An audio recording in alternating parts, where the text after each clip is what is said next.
All right, bro, as we sit on top of this mountain, God's creation, brother. my question for you is, what was the lowest moment in your life? The lowest point in my life, brother, was when I decided to endeavor into entrepreneurship, and my family kind of rejected it. My parents kind of went away, my family kind of went away, and I was in it for myself. You know, they said, go get a job, do the 9-to-5, do the traditional stuff, and if you don't do that, it felt kind of like they isolated me alone. It was about 1.5 years, but I realized that it was the necessary thing in order to get to the next level. And I know a ton of people go through it, bro, the having your family hold you back. It was a low point, but now they know the truth. They realize that I was right, and we're moving forward. How did you push past that? Proving them not with my words, but with my actions. You need to teach people by example. To somebody at their lowest moment right now watching this video, what do you say to them? There's only one way, one direction. If you're at the bottom, there's only one way, but you got to look up. And when you look up, there's somebody there waiting for you. His name is God. And he's there with a hand, reaching out, waiting for you to take control of your life. Because I learned one very important lesson. Your relationship with God is like that of a captain and a crew member. One rows, the other one steers. But it's very interesting because many times in our life, we want to get confident and cocky and arrogant. And God says, I steer, but I do not row. We need to put in the work, and God will guide. And that's the greatest lesson I've learned. That's amazing, brother. You know, that piece of wisdom right there might change somebody's life. Somebody at home watching that right now, they might God's in control, bro. You just got to put in the hours. You just got to clock in. Got to do you. And he loves all of us. Absolutely. No matter what stage you're at. And he will forgive you for the mistakes that you made in your life. 100%, bro. We're all prodigal children. We're all at his mercy, but he gives us this matrix to really level up and get to know him, his beauty. And what else is there, bro? I definitely don't want the Excel spreadsheets and the big bank accounts under fluorescent lights. I want to live a life of freedom, a life of impact, and a life that will leave change. And I know you do too, brother. That's right. We're on that path together, my boy. Love you, G. Love you too, bro. There's a reason why the poor people worship God more than the rich people. And it doesn't have to do with because the rich people are better or whatever. It has to do with they're checked, right? At all times, they're checked by the system or they're checked by life that, damn, like they're not that great, right? You're not that much. You're worth shit. Because that's the reality. We're all dust. We're not worth anything. We're not that great. And if you can come with humility, right, into this understanding that you're not hot shit, right? Like humble yourself. Then you can have a relationship with God that is based on being teachable. And a lot of people have an interesting relationship with God, and it's a relationship that once again is based off of what they've been told who God is, right? They haven't experienced God. Why? Because they don't care to experience God. If you want to experience God, you have to be intentional. And you can find God in nature, you can find God in books, you can find God in your interactions with other people, but you have to be willing to look for the truth. And in order for you to look for the truth, you have to be humble, because humility is what gives you the teachable attitude and the student's attitude in order to develop a spiritual maturity that is abnormal. The second one is you need consistency. Just like in your physical realm, the spiritual realm requires consistency, right? You have to consistently develop the spiritual side of your life in order for it to become strong. And when people are like, oh, Luke, how can I become like you? All these things are like, well, what do you mean become like you? Oh, well, you know, you talk this way and you believe these things. I'm like, yes, well, you have to instill a life of discipline that you start adapting these habits and this way of life. And then inevitably, it'll just become who you are. So I think people need to focus on being consistent. And I think people need to focus on having a teachable attitude and being humble. And if you don't humble yourself, the world and God will. So about Christianity, I know you told me you grew up Christian, but were you like me where you kind of just did it because your parents told you to and like that's what you were around? And was there a point in your life where you started becoming a Christian intentionally and seeking God like yourself? And then after that point, was there a point where God spoke to you or you talked to God? Yeah, so that's a great question. It's a great couple questions. The first one is, yeah, I come from a background that has kind of like a Judeo-Christian principle kind of philosophy. And yeah, like most kids, you just go through the motions because you're just a kid. But then once again, like I mentioned before, I started looking at the results of the lives of the people that were giving me this information, right? So they were telling me who God was, right? But I was looking at their experiences, their marriages, not just my parents, but in general, right? The people around me, the people in those churches, things of this nature. And I was like, whoa, like this person says that God is love, but they treat me like shit. So I don't want that God, right? And I started questioning everything that I believed, which I believe is extremely healthy and anybody should do, because I was comparing it based off of what people were telling me. And people aren't the right measurement, right? You can't hold the standard of God to people because people are always going to fall short to it. So I realized I need to get to know who God is. So I was like, okay, I'm not going to read the Bible for 5 years. And the reason I did that was like under the premise that I needed to not be biased towards the world, right? I needed to go on a self-exploration journey. So I went through crazy exploration of psychedelics. I went through the crazy exploration of Judaism, which is, it's unbelievable. It's like, there's so much wisdom, so much knowledge there. It's like phenomenal. Went through the Gita, which is the Hindu text. I went through the Quran. I went through a lot of texts. And when it's all said and done, whether I ended up agreeing with a lot of the things that were mentioned or not, I came to realize that there's a lot of wisdom and a lot of truth and a lot of things that are told, and that a lot of these people had relationships with God, relationships with a higher power, without necessarily having texts or books. So I was like, can they actually have a personal relationship with God, that God speaks to them personally because they're aware, right? They're in tune. And I was like, let me test that. Let me test having a relationship with God where he actually speaks to me directly. And most of you guys don't experience God because you're so occupied and busy and there's so much noise, right? Because the brain's like an antenna. There's so much noise. There's God whispers. So much fuzziness, right? That when God speaks, you don't listen because you're not aware. So it requires this idea of, once it goes back to what I said in the beginning, you need to have enough to focus on yourself full time, because part of focusing on yourself full time is being able to spend time exploring truth, studying truth, dissecting these things that you believe in, and coming down to conclusions as to how the world works and who's in charge and what are the governing powers in the world, and is God real?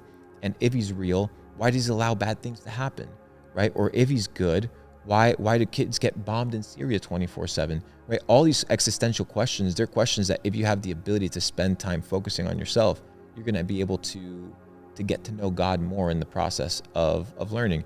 And it's a lifelong journey. You know, I think it's like there's a specific book that was written, I forget who the author was, but it's called Pilgrim's Progress. Have you read Pilgrim's Progress? You should read the book Pilgrim's Progress. It's this idea of the Christian's journey, right? He goes through Vanity Fair. He goes through different encounters with different entities. And it's a book that basically takes you through the journey of somebody getting to know God.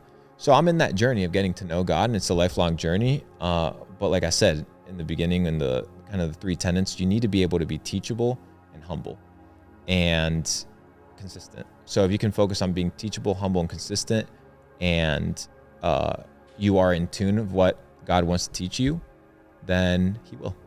Okay, real quick. When was the first time you heard God? What was the story? If you know it off the top of your head. And how I actually don't remember. You don't remember? No, I don't. When was remember. The last time? Okay, the last time, it's a crazy story. So it's a story that I said yesterday. I was in Josh Retreat and I went on kind of like a fasting journey myself. And I went up to the desert by myself 5 days on fasting, just water. And I had psychedelics with me. So I had mushrooms and I had DMT. And I had an encounter with God, and I knew it was God because it was the same voice that had been speaking to me before. And we were just having a conversation regarding being ready, right? And he was basically telling me that I wasn't ready to achieve certain things in life. And I asked him why. And he said, that's for you to figure out. And that was kind of like my last encounter. And my conclusion to that was that if God wants to entrust you with a lot of things, you have to be trustworthy.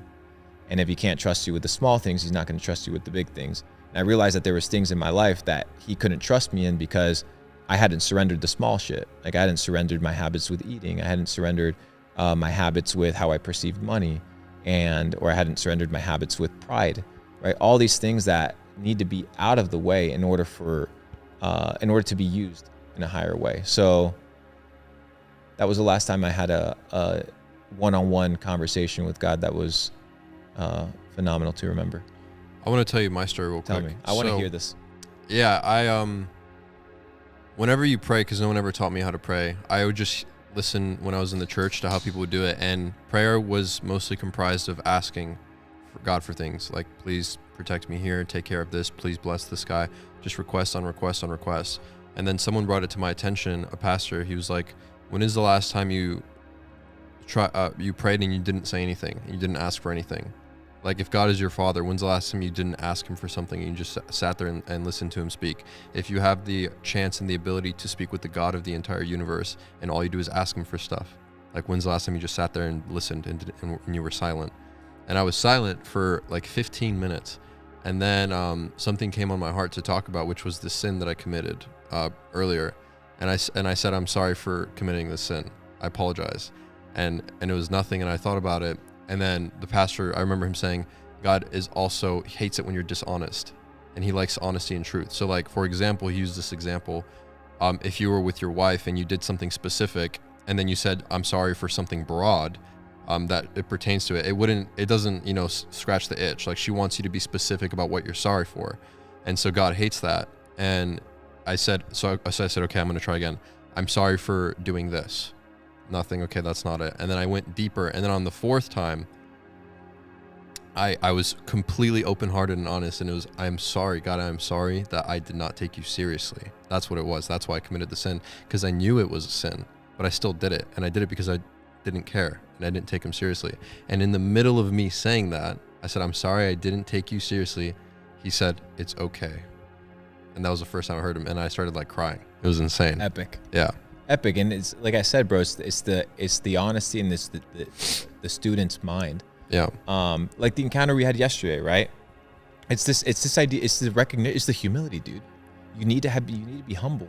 And if you're humble, God will talk to you. It is the truth. And people will want to combat me on this. And I'm sorry that people's life journey has put them in a situation where it may be more difficult to perceive certain things. But like you said, sometimes you just have to sit in silence and you have to struggle. This idea that God's just going to talk to you because you asked him to talk to you when you haven't given him attention for your entire life, and he's just observing your actions and you don't really care about him. You don't think about him all day. Your actions don't say that you are who you are. Why would he do anything for you? Oh, well, he loves me. Yeah, but do you love him? That's a really good point. So how do you know? How do you know that this is that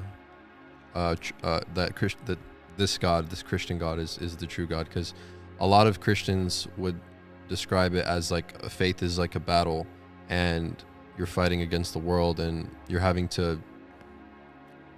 It's faith. That's what faith is you're believing in something. God is not here on this earth. We can't physically see him or touch him or talk to him here. How do you know that this is real? Because you shall know the truth, and the truth shall set you free. Not you shall believe it. Not you shall force yourself to adopt it. It's you shall know. And I just know. And I'm not in the quest of defending God. God doesn't need to be defended.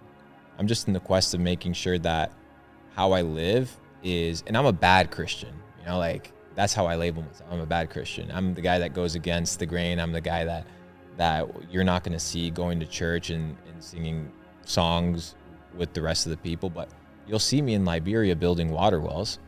You know what I mean? Like, I'm going to do the things that God is calling me to do in the way that he's calling me to do it. I'm not going to be constrained by somebody else's opinions, by orthodoxy, by others' ways of operating.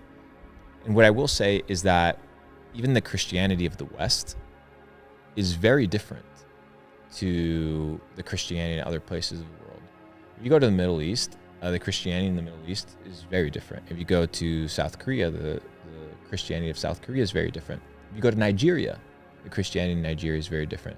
So a lot of people are experiencing God in different ways, but I think that here, especially in the West, there's a lot of distractions. It's very difficult to get to know God, not just in Christianity, but just in general, right? It's very hard to develop a spiritual life because there's so much craziness and noise and internet and social media and bullshit and addictions. And I think the realization that, to me, this God was the real God was not only just knowing, and it's hard to explain, like, there's no justification for it, and to be 100% honest, but I look at the results of my life based off of adopting this worldview, and I wouldn't change it for anything. And that's the thing, is God isn't supposed to be enough for just eternity. He's supposed to be enough for this life as well. So is the life that you have based off of the belief system that you're adopting, like, your fullest potential? Are you reaching your fullest potential? Is God giving you peace and joy and tranquility? Or do you live a miserable life? If you're a Christian and you're living a miserable life, and you've been living a miserable life your entire life, you live in sadness, if you live in fear and anxiety, then maybe you're not a Christian, because those aren't the signs of a Christian, right?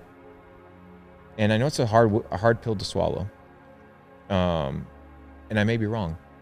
That's the beauty of it all. I may be wrong about all of this, but yeah, it's a long question, but that's kind of my thought. Okay, let's take a quick break. Run a little pee break. Anything else you wanted to wrap up? Yeah, so in conclusion, I would probably not label myself a Christian by definition, because Christian has labels attached to it, right? It's how you perceive Christianity versus how another person perceives Christianity. So by label, not a Christian. I would just say I'm a follower of Jesus. I'll give you a story. I was poor, working at a restaurant, and there was a gay guy that was married to another gay guy, and he allowed me to stay in the room in his garage, right? He had it in for like 2 months. So I had a nice house, and he allowed me to stay. It was like the pool area. So I have massive respect for him. And even though I may or may not agree with the lifestyle, I think people are still human. And I think that you can love people for who they are. You can identify them as human beings, in that everybody has struggles and tribulations and trials, and that my job isn't to judge your life. My job is to inspire you with mine and love you for who God made you. Mm-hmm. And if God loves you, then who am I not to? That's true. Yeah, I would just judge people based on their character and their actions. So I would try not to make any preemptive judgments until I see how they are and how they act and behave, and then make a move from there. I agree. Because I've That's a met valid plenty of train of very respectful and disrespectful and annoying gay people. I've met And both. I've met many people that are disgusting, and they claim to love God.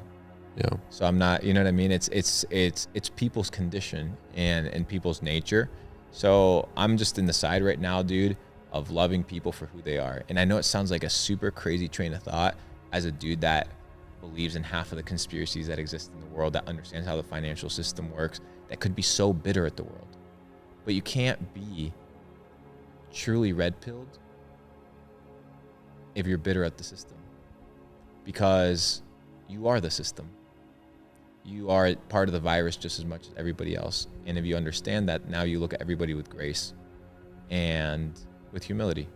And that's kind of how I see it. Is there anything that I haven't asked you that you think people should know, or that you want to share your thoughts on? Anything you're passionate about? No, I think we're good. You think you got it all? I think it's been a great conversation. I think, Is there anything you want to ask me? yeah. I want to say something about you. Okay. I am highly impressed, and I'm not often impressed. I'm highly impressed by the way that you think. I'm highly impressed by what you've achieved. I'm highly impressed by your goals and your ambition, and I challenge you to put God first, to not forget Him, to understand that what you have has been given to you, and that is merely in your possession for a temporary period of time. that you are merely a steward of what is given to you, and that you will be judged not for having acquired it, but what you did with it. Well, you will be judged by how you acquired it as well, but you will be judged by what you do with it. And to whom much is given, much is required. So you have a big responsibility on your shoulders, but you have an alliance. You have an ally. You have people like me that are in your corner and willing to support you in your endeavors and to check you when you get out of line. And I think that if we can build relationships like this that are based off of helping people achieve their fullest potential, like I want to see you achieve yours, you can build really meaningful things in life. So I encourage you to stay on the narrow path and to question consistently and in perpetuity all the information that you receive, to keep God first, to be humble, and to lead by example. And that when you look at yourself in the mirror, bro, that you know you're legit. Nobody else needs to see that you're legit. Doesn't matter. Mm-hmm. But when you look at yourself in the mirror, you're like, you're the real deal. And when you get to that point, you will have achieved success. Well, thank you for that, first of all. And likewise, on the way you think, I'm really impressed too. And I accept your challenge. So I will do that. Thank you for having me on the podcast, brother.